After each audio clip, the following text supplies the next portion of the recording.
ఒక్కోసారి అయితే ఒక్కో ప్రమాదం ఒక్కో తీరుగా ఉంది. పెద్ద ఎత్తున అక్కడ మరణాలు కూడా సంభవిస్తూ ఉన్నాయి. తాజాగా లండన్లో ఒక విమాన ప్రమాదం చోటు చేసుకుంది. సౌత్ ఎండ్ ఎయిర్పోర్ట్లో విమానం కుప్పకూలిపోయింది. విమానంలో 15 మంది స్పాట్లో మరణించారు. 13 మందికి ప్రయాణికులు, 2 పైలట్లు కాలి బూడిదైపోయారు. టేక్ ఆఫ్ అయిన క్షణాల్లోనే ఈ విమానం కుప్పకూలిపోయింది. ఒక్కసారిగా పెద్ద ఎత్తున మంటలు ఎగిసిపడ్డాయి. నెదర్లాండ్స్కి వెళ్తుండగా ఈ ప్రమాదం చోటు చేసుకుంది. వరుస ప్రమాదాల నేపథ్యంలో దీని వెనుక ఉగ్రకుట్ర ఉంది అనేటువంటి దర్యాప్తు కోణంలో కూడా అక్కడ ప్రస్తుతం దర్యాప్తు కొనసాగుతోంది. సో ప్రజెంట్ అయితే సౌత్ ఎండ్ నెదర్లాండ్స్కి వెళ్ళేటువంటి సౌత్ ఎండ్ బీచ్ 200 విమానం అది ఒక చిన్న విమానంగా తెలుస్తోంది. 12 మీటర్స్ అంటే 12 మీటర్ల పొడవు గల ఆ విమానం. మీరు చూస్తున్నారు కదా లెఫ్ట్ సైడ్లో PHZAZ అనేటువంటి ఆ విమానమే ఇప్పుడు కుప్పకూలిపోయింది. సో 20 మందిని మోసుకెళ్లగల సామర్థ్యం ఉన్నటువంటి విమానం అది. అదొక చార్ట్ లైనర్గా చెప్తూ ఉన్నారు. అయితే అది టేక్ ఆఫ్ అయినటువంటి కొన్ని క్షణాల్లో ఇంకా పూర్తిగా రన్వే పై నుంచి పూర్తిగా ఎగరనలేదు. అంతలోనే మంటల్లో పూర్తిగా అగ్నికి ఆహుతి అయిపోయింది, కుప్పకూలిపోయింది, పేలిపోయింది. సో ప్రస్తుతానికి ఈ ఘటన కొంత ఆందోళన కలిగిస్తోంది. లండన్లో ఈ ఘటన చోటు చేసుకుంది. లండన్ సౌత్ ఎండ్ ఎయిర్పోర్ట్లో ఒక భారీ అగ్ని ప్రమాదం చోటు చేసుకుంది. మల్టిపుల్ ఫ్లైట్స్ అన్ని కూడా క్యాన్సిల్ అయ్యే ప్రస్తుతానికి. Following the crash, the airport's website showed that at least 5 international flights were cancelled. 5 international విమానాల్ని ప్రస్తుతం నిలిపేసినట్టు తెలుస్తోంది. There was no immediate statement from the airport authorities. So ప్రస్తుతానికి ఇంకా దాన్ని పునరుద్ధరించినట్టుగా అటు ఎయిర్పోర్ట్ నుంచి ఎటువంటి అధికారిక ప్రకటన లేదు. నేను ఈ వార్త చెప్పే సమయానికి అక్కడ అథారిటీస్ ఏం చెప్తున్నాయంటే London's Southend airport as a serious incident, చాలా అతిపెద్ద ఘోర ప్రమాదంగా అభివర్ణిస్తున్నారట. 15 మంది కాలి బూడిదైపోయారు. ఒక్కరిని కూడా కాపాడలేకపోయారు. 2 పైలట్లు, 15 మంది ప్రయాణికులు. So people nearby the airport and incident site have been evacuated. So ఒక్కసారిగా ఈ ఘటన జరగడంతో అక్కడ సమీప ప్రాంతాల వారందరూ కూడా అక్కడి నుంచి తరలించే ప్రయత్నం చేసినట్టుగా అక్కడ చెప్తున్నారు. ఒక పోలీస్ కార్డన్ సెర్చ్ కొనసాగుతోంది ఎయిర్పోర్ట్ సైట్ మొత్తం కూడా. సో దీని వెనుక ఉన్నది ఎవరు, అసలు ఎందుకు, టెక్నికల్ సమస్య కారణంగా ఇది పేలిపోయిందా, లేదంటే ఇతరత్ర సమస్యలు ఏమైనా ఉన్నాయా, నిజంగా బాంబు లాంటిదని అమర్చారా? మార్నింగ్ ఇప్పటి వరకైతే ఎటువంటి విషయాన్ని కూడా వెల్లడించలేదు. To allow the emergency services to investigate the incident, వెంటనే అక్కడి పోలీస్ కార్డన్ సెర్చ్తో వెళ్లారు. The Beechcraft King Air B200 aircraft is built with jet turbine that spins propeller. So ఒక జెట్ టర్బైన్తో దీన్ని నిర్మిస్తుంటారు. సో 12 మీటర్ల పొడున్నటువంటి ఆ విమానం అది ఒక చార్టర్ లైనర్గా చెప్తూ ఉంటారు. మెడికేషన్ కోసం కానివ్వండి, కొంతమంది ఇండివిజువల్ ప్రైవేట్ ప్లేన్స్ అంటారు చూసారా, సో ఆ ప్రైవేట్ ప్లేన్స్ తరహాలు అనేది కూడా వ్యవహరిస్తూ ఉంటుంది.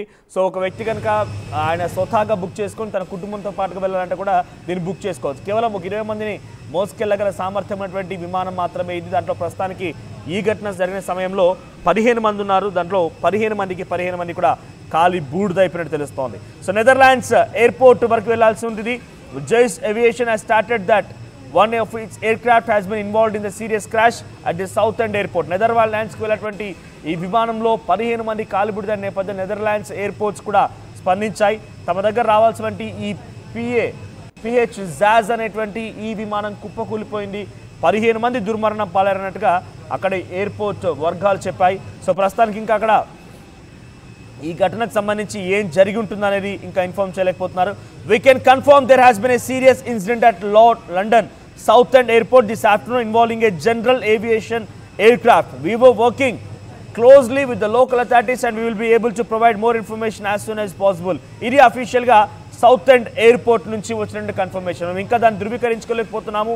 నిన్న జరిగిన ఘటన పైన ఇంకా ఎటువంటి కన్ఫర్మేషన్ మేము రాలేకపోతున్నాము. సో మేము త్వరలోనే దానిపైన కార్డన్ సెర్చ్ వహించి ఇన్వెస్టిగేషన్ చేసి అన్ని వివరాలు వెల్లడిస్తామంటూ ఆ ఎయిర్పోర్ట్కి సంబంధించిన వర్గాలు చెప్తున్నాయి. సో ప్రస్తుతానికైతే ఇంకా అక్కడ ఆందోళన కొనసాగుతూనే ఉంది. ఆ ఎయిర్పోర్ట్ ఒక్కసారిగా అండర్ కంట్రోల్ ఆఫ్ అధికారుల చేతలకు వెళ్ళిపోయింది. ఎటువంటి విమానాలు రాకపోకలను పూర్తిగా నిలిపివేశారు. లండన్ సౌత్ ఎండ్ ఎయిర్పోర్ట్ ఎటువంటి రాకపోకలను కూడా అనుమతించలేదు. నిన్న 4 గంటల సమయానికి సాయంత్రం 13 జూలై 2025 4 గంటల సమయానికి ఈ ఘటన చోటు చేసుకుంది. లండన్ సౌత్ ఎండ్ ఎయిర్పోర్ట్లో ప్రస్తుతానికి అన్ని ఫ్లైట్లను కూడా నిలిపేయడం జరిగింది. అయితే ఎయిర్ యాక్సిడెంట్స్ ఇన్వెస్టిగేషన్ బ్రాంచ్ని అక్కడికి ఇప్పుడే లాంచ్ చేశారు. ఎయిర్ యాక్సిడెంట్స్ ఇన్వెస్టిగేషన్ బ్రాంచ్ అక్కడ కార్డన్ సెర్చ్ నిర్వహిస్తోంది. పాసిబుల్ ఇంజన్ పవర్ ఫెయిల్యూరే కారణంగా ఈ ఘటన జరిగి ఉంటుంది అనుమానంగా ఉంది. అయితే ఇంజన్ పవర్ ఫెయిల్యూరే దీనికి కారణమై ఉంటుందని ఒకరు చెప్తూ ఉన్నారు. సో మెకానికల్ ఫెయిల్యూర్ కారణం అయి ఉండొచ్చు అనేది ఇంకొకరు చెప్తున్నారు. Investigations are undergoing. Flight data, eyewitness accounts and wreckage to determine the root cause. So డెఫినెట్గా గతంలో కూడా ఒక విమాన ప్రమాదం జరిగినప్పుడు ముందుగా పక్షులు ఏమైనా అడ్డుగా వచ్చాయా, ఇంజన్లో ఏమైనా ఇరుక్కున్నాయా, ఏదైనా ఢీ కొట్టిందా, ఇటువంటి విషయాలపైన ముందుగా పరీక్షిస్తూ ఉంటారు. సో దీంట్లో కూడా ఐ విట్నెస్ అకౌంట్స్ అంటే ఇక్కడ అక్కడ సీసీ కెమెరాలను కానివ్వండి, ఎవరైనా అక్కడ వెళ్తున్నటువంటి క్రమంలో ఎయిర్పోర్ట్లోనే జరిగిన ఘటన కాబట్టి అక్కడ ఏమైనా జరిగి ఉంటుందన్న కోణంలో కూడా ప్రస్తుతానికి ఇక్కడ విచారణ కొనసాగుతోంది. అసలు రూట్ కాజ్ని ఇంకా ఫైండ్ అవుట్ చేయలేకపోయా, మెకానికల్ ఫెయిల్యూరా, పవర్ ఫెయిల్యూరా, ఇంజిన్ ఫెయిల్యూరా ఇంకా ఫైండ్ అవుట్ చేయలేకపోయామని వాళ్ళు చెప్తున్నారు. కానీ ఎయిర్ యాక్సిడెంట్స్ ఇన్వెస్టిగేషన్ బ్యూరో అక్కడ చేరుకుంది. కొన్ని వారాలు పట్టే అవకాశం ఉందట ఈ ఘటనలో ఏం జరిగిందని తెలుసుకోవడం కోసం. డెఫినెట్గా మనం అహ్మదాబాద్ విమాన ప్రమాదాలను చూసాం. కాక్పిట్ బ్లాక్ బాక్స్ దొరికితే కొంత ఇన్ఫర్మేషన్ దొరికే అవకాశం ఉంది. కాక్పిట్లో అంటే ఇద్దరు పైలట్ల మధ్య ఎటువంటి సంభాషణ జరిగిందనేది వారిద్దరి మధ్య సంభాషణనే కాక్పిట్ రికార్డ్ చేస్తూ ఉంటుంది. సో ఇక్కడ బ్లాక్ బాక్స్ కాక్పిట్ కోసం అన్వేషిస్తూ ఉన్నారు. సో ఎంతటి ప్రమాదం జరిగినా, ఎంతటి అక్కడ విధ్వంసం జరిగినా కూడా ఈ బ్లాక్ బాక్స్కి ఏం కాకుండా, చెక్కు చెదరకుండా చాలా పక్కాగా ఉండే విధంగా ఆ బ్లాక్ బాక్స్ రూపొందిస్తూ ఉంటారు. So airport operations are expected to resume after site clearance and safety inspections. So safety inspections తర్వాత మళ్ళీ అక్కడ విమాన ప్రయాణాలని పునరుద్ధరించే అవకాశం కనబడుతోంది. సో నియర్ బైలో ఎయిర్పోర్ట్ ఉన్నటువంటి పరిసర ప్రాంతాలను కూడా కొంత ఈ ఘటన తర్వాత ఎవాక్యుయేట్ చేయించినట్టు తెలుస్తోంది. వారందరూ కూడా తిరిగి మళ్ళీ అక్కడికి తరలించారు. సో సౌత్ ఎండ్ ఎయిర్పోర్ట్ ఇక్కడ జరిగింది. ఒక్కసారి మన విజువల్స్ చూద్దాం, మరింతగా మీకు అప్డేట్స్ని కంటిన్యూ చేస్తాను.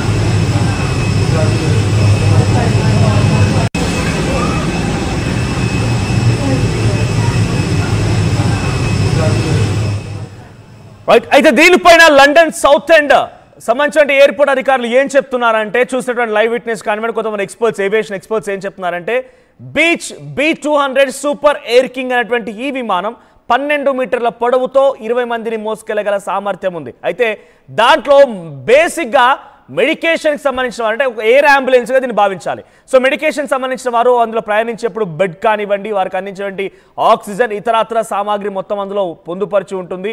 సో అక్కడ ఎవరైనా మెడికేషన్ కోసం అక్కడి నుంచి నెదర్లాండ్స్కి వెళ్తూ ఉంటారు బహుశా, అటువంటి విమాన ప్రయాణం ఇదంతా కూడా అని చెప్పి అక్కడ అధికారులు చూసినటువంటి ఏవియేషన్ ఎక్స్పర్ట్స్ చెప్తున్నారు. అంటే ఇది కేవలం ఒక ఎయిర్ అంబులెన్స్ తరహా లాంటిది మాత్రమే. సో ఆ సమయంలో ఈ ప్రమాదం జరిగినప్పుడు 15 మంది అందులో ఉన్నారు. టేక్ ఆఫ్ అటువంటి కొన్ని క్షణాలని కళ్ళు మూసి తెరిచేలోగా ఆ ప్రమాదం జరిగింది. ఆ ప్రమాదంలో 15 మంది కూడా కాలి బూడిదైపోయారు. అయితే అక్కడ లైవ్ విట్నెస్ ఒకరు చెప్తున్నారు. వాళ్ళ మాటలు ఏంటంటే, జాన్సన్ ఎయిర్పోర్ట్లో స్వయంగా అక్కడ ఉన్నటువంటి వ్యక్తి ఏం చెప్తున్నారంటే, who was at the airport with his family said he saw a big fireball. ఒక్కసారిగా మంటలు, ఒక బిగ్ ఫైర్ బాల్ అంటే మంటలు చెలరేగడం నేను చూశాను. After the plane crashed head first into the ground. ముందుగా ఆ ప్లేన్ యొక్క ముందు టిప్ భాగం అనేది, హెడ్ అనేది గ్రౌండ్కి బలంగా తగిలింది. దాంతోనే ఈ ప్రమాదం జరిగిందన్నట్టుగా లైవ్ విట్నెస్ చెప్తున్నారట. It took off and about 3 or 4 seconds after taking off. ఎప్పుడైతే టేక్ ఆఫ్ జరిగిందో, ఆ టేక్ ఆఫ్ జరిగిన తర్వాత 3 నుంచి 4 సెకండ్లోనే ఈ ఘటన జరిగిందనేటువంటి లైవ్ విట్నెస్ జాన్సన్ చెప్తూ ఉన్నారు. సో మళ్ళీ I repeat again, it took off and about 3 or 4 seconds after taking off. It started to bank heavily to its left. So ఒక్కసారిగా ఎడం వైపుగా లాగడం మొదలు పెట్టిందట. And then with a few seconds of the happening it more or less inverted and crashed.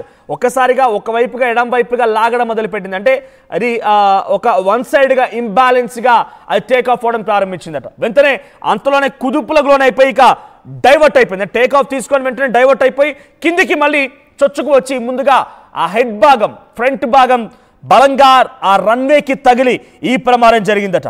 I repeat again, it started to bank heavily as to its left. So ఎడం వైపుగా ఇంబ్యాలెన్స్గా వంగి వెళ్ళిపోవడం అనేది గమనించాడట. And with in a few seconds of that happening it more or less inverted and crash just head first into the ground. So ముందుగా అలా జరగంగానే imbalance అయిపోయి ఇక తర్వాత ఇన్వర్టెడ్గా అయిపోయి డౌన్వర్డ్స్గా రావడం ప్రారంభించి వెంటనే అది భూమికి తగిలింది. ముందు భాగం గట్టిగా తగిలింది. దీంతో ఒక big fireball, there was a big fireball అంటూ ఆయన చెప్పుకొచ్చారు. సో ఒక పెద్ద అగ్ని పర్వతం బద్దలైనట్టుగా ఆ సౌండ్తో ఒక అగ్ని కిరణాలు ఎగిసిపడ్డాయని చెప్పినటువంటి విషయాన్ని తను చెప్పుకొచ్చే ప్రయత్నం చేశారు. So they all waived back at us, he said, adding that airport's fire service responded immediately with 2 fire engines. వెంటనే 2 ఫైర్ ఇంజన్లు వెళ్ళాయి, మంటలు ఆర్పేటువంటి ప్రయత్నం చేశాయని చెప్తున్నారు. So local MP David Botron ఏం చెప్తున్నారంటే my thoughts are with everyone involved అని చెప్తున్నారు. సో ప్రస్తుతానికి ఇంకా కూడా ఈ ప్రమాదానికి సంబంధించిన ఘటన పైన ఇన్వెస్టిగేషన్ కొనసాగుతోంది.